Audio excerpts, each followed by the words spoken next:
네, 기도합니다. 아버지 하나님, 감사합니다. 오늘도 하루를 아버지 하나님의 말씀으로 준비하게 하시고 또한 기도하게 하심을 감사를 드립니다. 비록 지금 우리의 상황이 우리의 의지와는 상관없이 우리가 원하는 방향대로 우리의 바람대로 가지 않고 더욱 어려운 상황으로 치닫고 있습니다.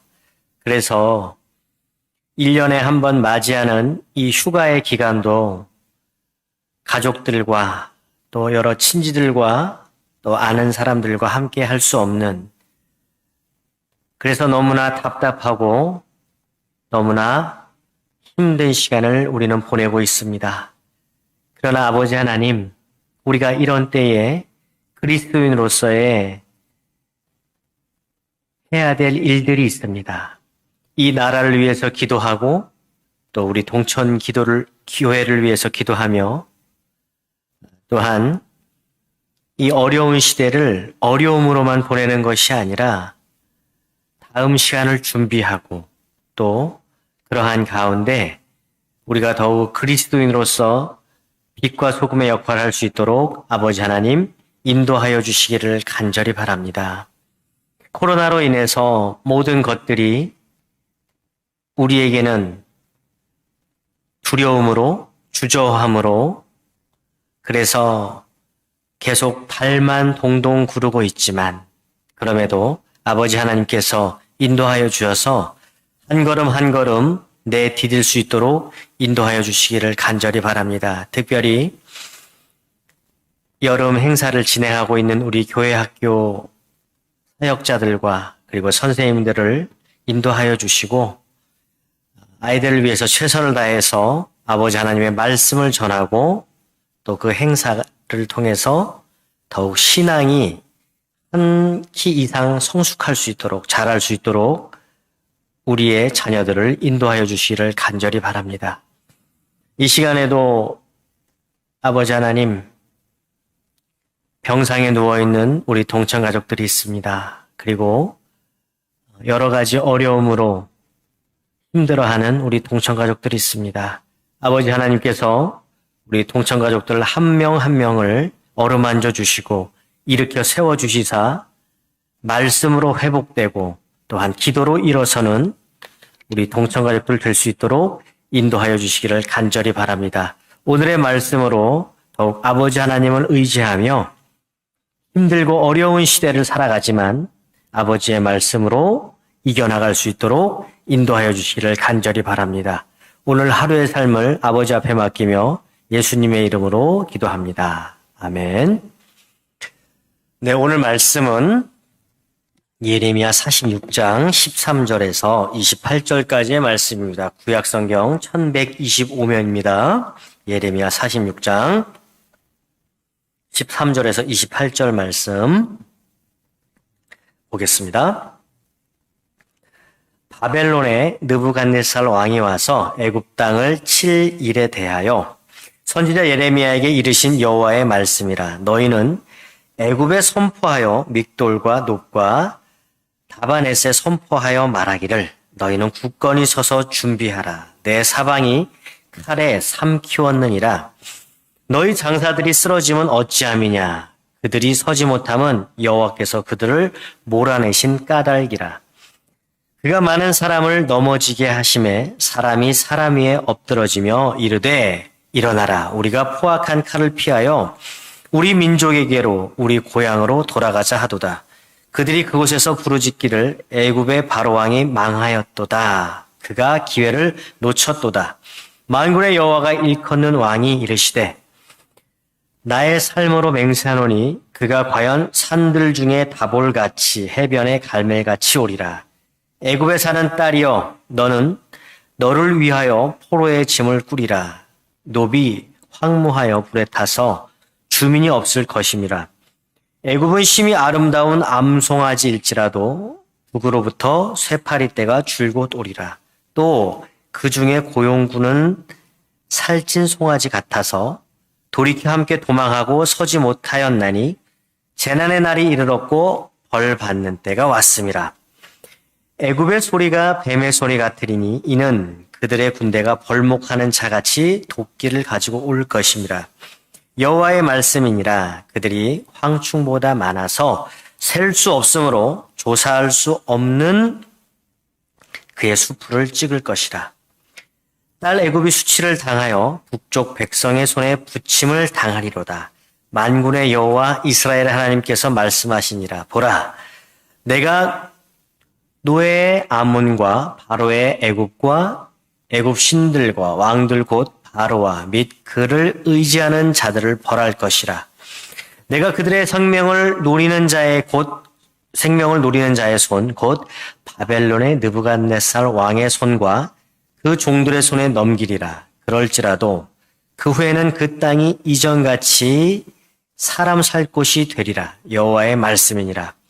내 종 야곱아 두려워하지 말라. 이스라엘아 놀라지 말라. 보라, 내가 너를 먼 곳에서 구원하여 내 자손을 포로된 땅에서 구원하리니 야곱이 돌아와서 평안하며 걱정 없이 살게 될 것이라.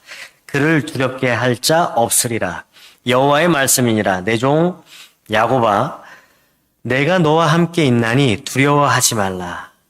내가 너를 훑었던 그 나라들을 다 멸할지라도 너는 사라지지 아니하리라. 내가 너를 법대로 징계할 것이요 결코 무죄한 자로 여기지 아니하리라 하시니라. 아멘.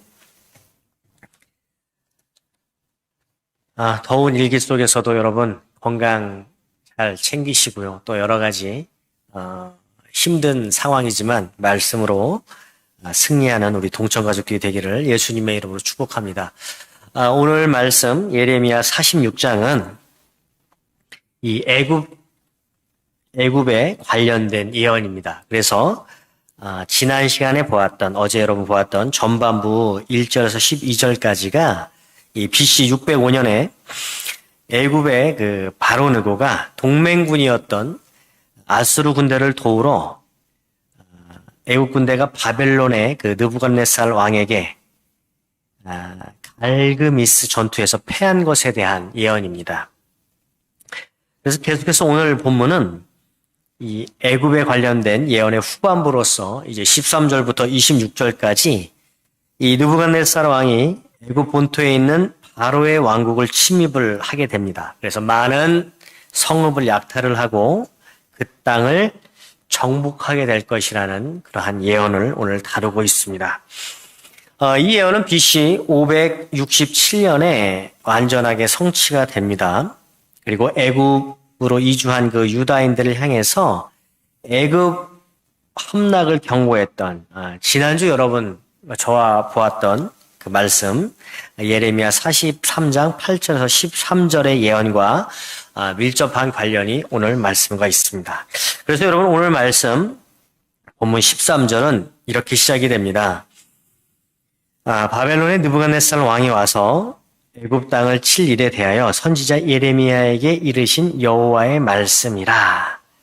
애굽 본토 함락 예언을 시작하고 있습니다. 예언을 이제 시작하는 말씀으로 17절까지 예레미야를 통해 애굽 본토를 함락하는 예언입니다. 그래서 14절에 보시면 너희는 굳건히 준비하라. 내 사방이 칼에 삼키웠느니라. 이렇게 말씀하죠.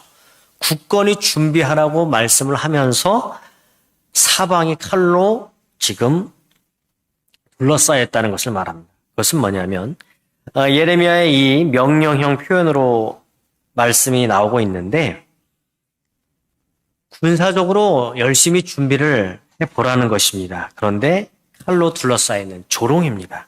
애국 군대에 대해서 이렇게 낮게 평가하는 말씀이 이제 계속 이어지는데 15절 이렇습니다. 너희 장사들이 쓰러지면 어떠함이냐. 자, 이 막강한 전투력을 갖춘 애국 군사들이 예상을 깨고 패배할 것이라는 그런 비웃음의 표현입니다. 이렇게 애굽이 패하는 이유에 대해서 이렇게 15절은 말합니다. 그들이 서지 못함은 여호와께서 그들을 몰아내신 까닭이니라. 자, 군사력으로 본다면, 군사적 전력으로 본다면 애굽이 이 바벨론에게 그렇게 밀릴 상황은 아닙니다. 그러나 이러한 패배를 애굽이 하는 이유는 객관적인 전력이 아닌 하나님의 개입과 그리고 섭리에 의해서 이 전쟁에 승패가 달려 있다는, 그래서 애굽이 패인의 원인은 하나님의 뜻에 있다는 것입니다. 계속 말씀을 보시면 17절입니다. 그들이 그곳에서 부르짖기를 애굽의 바로왕이 망하였도다. 그가 기회를 놓쳤도다. 이렇게 나옵니다. 자, 애굽의 바로가 그 갈그미스에서 패전한 후에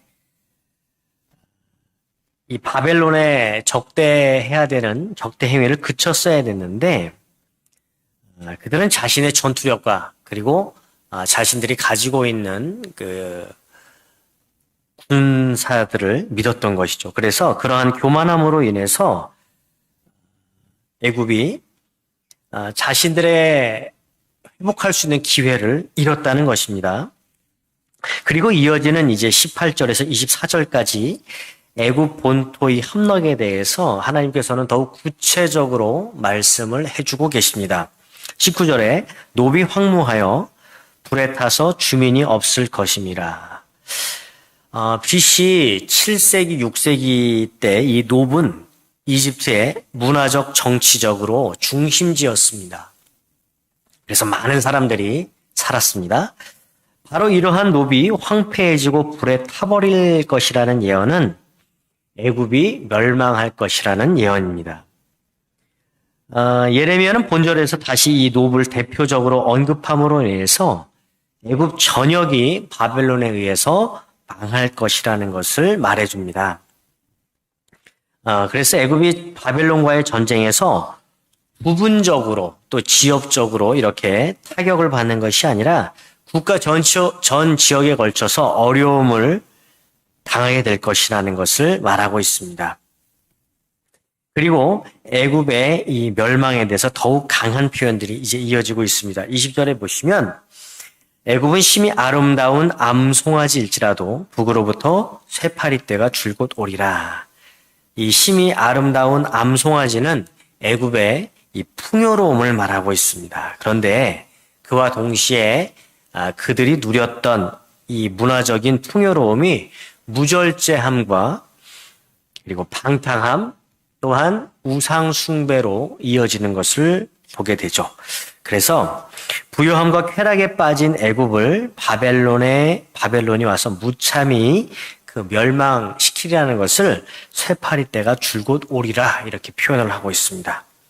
그리고 24절에 보시면은 딸 애굽이 수치를 당하여 북쪽 백성의 손에 부침을 당하리로다 이렇게 나옵니다.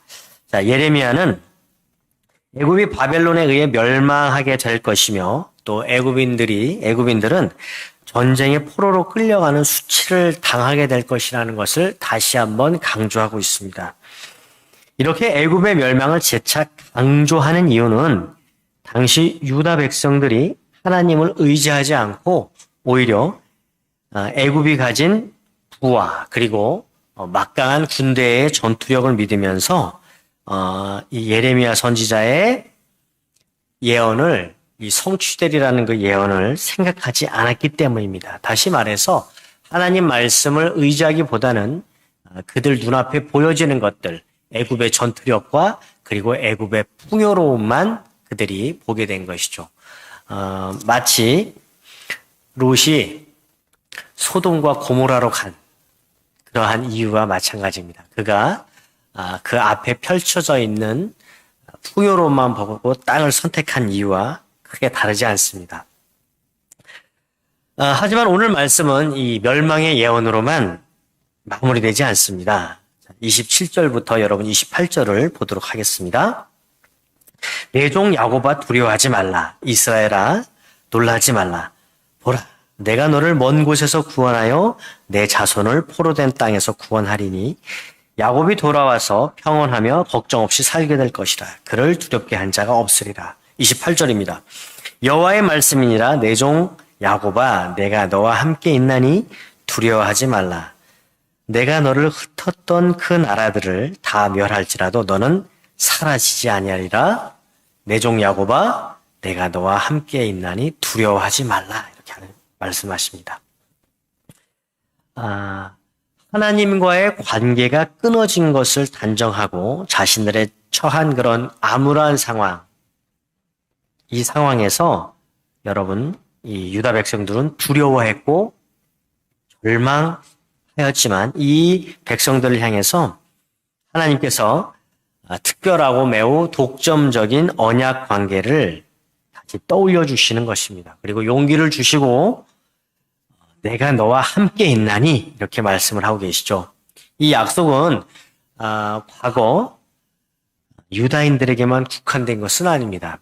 하나님께서 선택한 백성, 즉 우리에게도 오늘 살아가는 우리 그리스도인들에게도 적용되는 약속입니다. 그래서 이 약속은 일시적으로 그 당시에만 국한된 것이 아니라 예수님이 다시 오시는 그날까지 유효합니다. 그렇기 때문에 우리 그리스도인들은 오늘의 이 말씀, 내가 너와 함께 있나니 이 말씀을 의지하여서 어떤 상황이 있더라도 또 형편이 어려워지고 내 상황과 또 많은 조건들이 우리의 삶을 억압하고 짓누를지라도 그러한 두려움에 우리가 있어야 되는 것이 아니라 이 말씀으로 우리가 일어서야 되는 것이죠.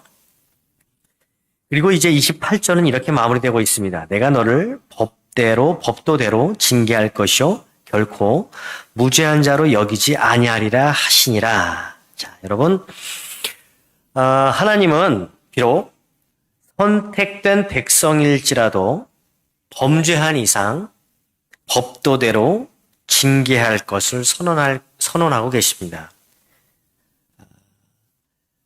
자기 백성에 대한 하나님의 사랑은 죄까지 덮어버리는 그런 무분별한 사랑이 아니라 범죄하면 반드시 공의로 책임을 물으시는 그 대가를 꼭 확인하시는 분이 바로 하나님이심을 나타내고 있습니다. 자, 여러분, 오늘의 이 말씀을 보면 애굽에 대한 이 예언은 이 애굽인들 스스로 안전하다고 자부하고 있었고 또한 여기에 많은 유다 백성들이 애굽으로 이주를 해서 그 느부갓네살의 영향으로부터 안전하다고 생각되는 때에 선포되었습니다. 그러니까 애굽은 애굽인들대로 그리고 이 유다 백성들은 또 애굽에 가서 우리가 바벨론의 느부갓네살로부터 안전하다 이렇게 생각하던 때에 선포됐다는 것이죠.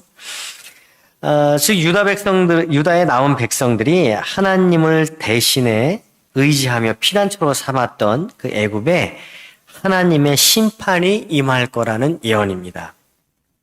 앞서 말씀드린 대로 애굽이 군사적으로 군사력이 약해서가 아니고 또 바벨론이 월등하게 강한 군사력이 있어서가 아니라 하나님의 섭리 가운데 그 뜻 가운데 애굽이 멸망하였다는 것입니다. 하나님께서 바벨론을 통해서 애굽을 징벌하시고자 한 이유는 결국 세상의 권력을 통해서 또는 군대를 통해서는 참 평화와 안식을 얻을 수 없다는, 그리고 그것을 의지해서 사는 것이 얼마나 허망하다는 것을, 허망함을 우리에게 알려주고 계십니다. 그래서 세상의 어떠한 나라도 하나님의 주권적 다스림과 공의로운 심판 앞에 벗어날 수 없다는 것을 우리가 오늘 말씀을 통해서 다시 명확하게 재차 확인하였습니다. 동천가족 여러분, 우리는 지금 코로나가 점점 올라가는, 그리고 또 변이 바이러스가 또 창궐하는 그런 시대에 살아가고 있습니다. 그래서 정말 7월이 우리에게는 좀 더 평안한 시간이 될 수 있지 않았을까. 그리고 2021년 하반기는 우리에게 좀 더 나은 삶을 살 수 있지 않을까 하는 기대를 했지만 정부의 정책도 그리고 많은 여러 종류의 백신도 우리의 평안함을 보장하지 못하고 있습니다. 이러할 때 여러분, 오늘의 말씀을 통해서 우리가 바라봐야 될 것은 오직 아버지 하나님입니다. 여러분, 들려오는 뉴스에 사회적 거리두기 또 연장의 시간에 대해서 불평하시기보다는 지금의 이 상황에 대해서 아버지 하나님 앞에 다시 한번 이 나라와 또 이 세계 그리고 우리 동천 교회를 위해서 기도해 주시기를 부탁을 드립니다.